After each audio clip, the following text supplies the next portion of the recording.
मैं रिभा तिवारी उपस्थित हूँ अपने चैनल पे बहुत ही प्यारा सा शिव चर्चा का गाना लेकर के। अगर आप लोग मेरा चैनल सब्सक्राइब कर लिए हैं तो अच्छी बात है, नहीं किए हैं तो चैनल को सब्सक्राइब कर लीजिए, लाइक कमेंट शेयर ज़रूर कीजिएगा, गाना को पूरा सुनिएगा। तो चलिए बिना देर किए हुए बहुत ही प्यारा सा आप लोग को शिव चर्चा का गाना सुनाते हैं। आप लोग गाना पूरा सुनिएगा। तो चलिए हम आप लोग को गाना सुनाते हैं। मन लेना बतिया लेके अइले बरतिया, मन लेना बतिया लेके अइले बरतिया। अरे नए नए सपना सजावे लगले, अरे नए नए सपना सजावे लगले। भोला लइके में गवना करावे लगले, भोला लइके में गवना करावे लगले, भोला लइके में गवना करावे लगले।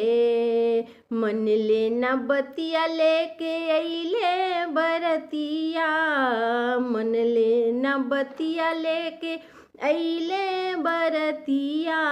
अरे नए नए सपना सजावे लगले, अरे नए नए सपना सजावे लगले।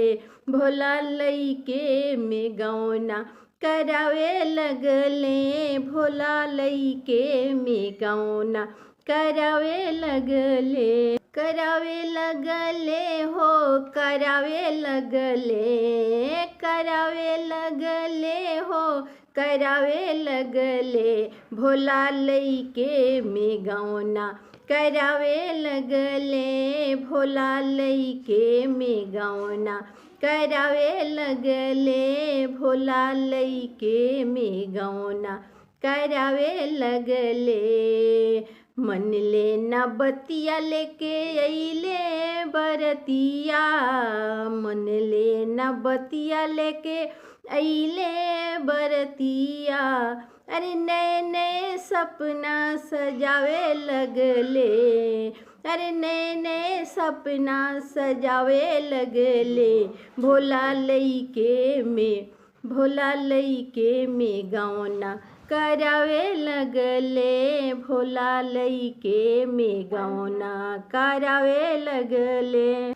ओही जात कहले भोला कोठाया मारी, ओही जात कहले भोला कोठाया मारी, कोठाया मारी हो कोठाया मारी। ओही जात कहले भोला कोठाया मारी, कोठाया मारी हो कोठाया मारी। अरे ही जात मड़ई देखावे लगले, अरे ही जात मड़ई देखावे लगले। भोला लइके में गवना करावे लगले, भोला लइके में गवना करावे लगले, भोला लइके में गवना करावे लगले। मन लेना बतिया लेके अइले बरतिया, मन लेना बतिया लेके अइले बरतिया। नए नए सपना सजावे लगले, अरे नए नए सपना सजावे लगले।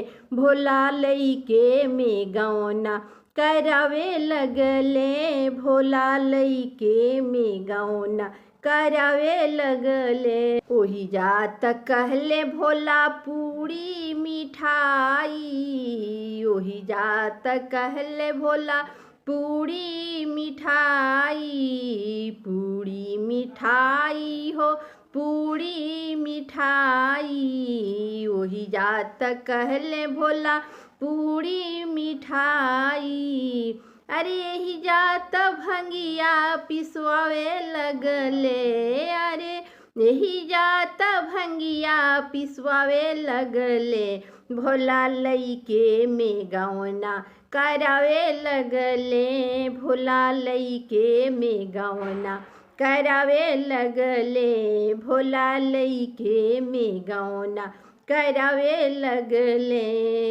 मन ले न बतिया लेके अइले बरतिया, मन ले न बतिया लेके अइले बरतिया, नए नए सपना सजावे लगले रे, नए नए सपना सजावे लगले, भोला लइके में गौना करावे लगले, भोला लइके में गौना करावे लगले, भोला लइके में गौना करावे लगले।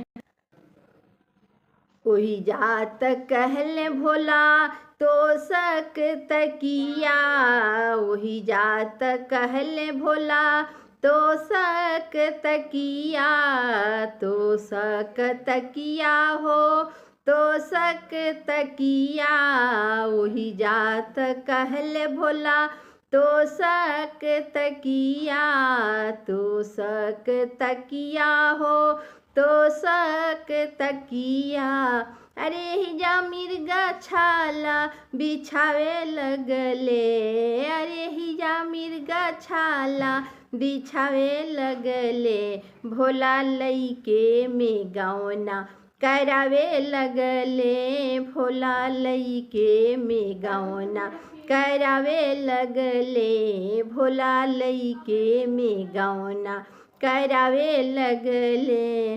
अरे मन ले न बतिया लेके अइले बरतिया, मन ले न बतिया लेके अइले बरतिया, नए नए सपना सजावे लगले, अरे नए नए सपना सजावे लगले, भोला लइके में गौना करावे लगले, भोला लइके में गौना करावे लगले, भोला लइके में गौना करावे लगले।